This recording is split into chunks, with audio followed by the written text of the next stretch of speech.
Well, an independent U.S. panel investigating the September 11th attack in Libya that resulted in the deaths of 4 Americans has concluded that security at the Benghazi mission was grossly inadequate. In the report released late Tuesday, the Accountability Review Board said management deficiencies within 2 U.S. State Department bureaus led to a security posture that was inadequate to deal with the consulate attack. The report also says the number of diplomatic security staff members in Benghazi on the day of the attack was inadequate in spite of repeated requests from diplomats in Libya for additional staffing. One of the 4 Americans killed in the attack was Ambassador Christopher Stearns. It was the first murder of a U.S. ambassador since 1998.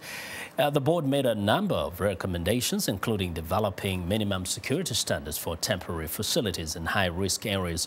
U.S. Secretary of State Hillary Clinton has accepted the panel's findings. In a letter to U.S. lawmakers, Secretary Clinton says she is working to improve security at diplomatic facilities. Now, for more on the findings of the review board, VOA's Scott Stearns joins us live from the State Department. Hello, Scott. Hello, Vincent. Yes, now, the Benghazi question, in fact, had its implications way before the findings of this panel. It actually did cost Ambassador Susan Rice her bid for Secretary of State, isn't it? It's true. The UN Ambassador Susan Rice was the administration official who appeared on Sunday talk shows following the September 11th attack in Benghazi and said at the time that the Obama administration believed that this attack grew out of protests over an internet video that defamed the Prophet Muhammad. It's since been determined that that was not the case, and indeed the Accountability Review Board concludes that there was no demonstration before the attack. But it became a political issue in the presidential campaign and among some Republicans on Capitol Hill who criticized Ambassador Rice for that performance. She ultimately withdrew her name from consideration to be the next Secretary of State because she said that she believed that hearing would be long and partisan.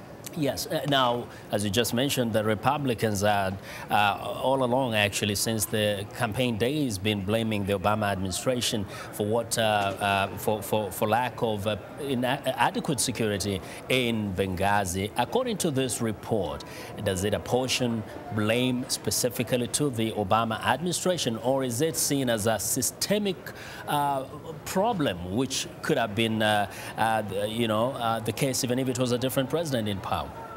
The report says that while there was no prior indication that an attack of this scale was going to happen in Benghazi on September 11th, the unclassified version of the report does hold accountable 2 bureaus here at the State Department for systemic failures and managerial deficiencies in dealing with security at the mission in Benghazi. Some of the factors involved were the temporary nature of the mission in Benghazi, so it didn't quite get the attention or was eligible for security upgrades that a more permanent mission might have qualified for.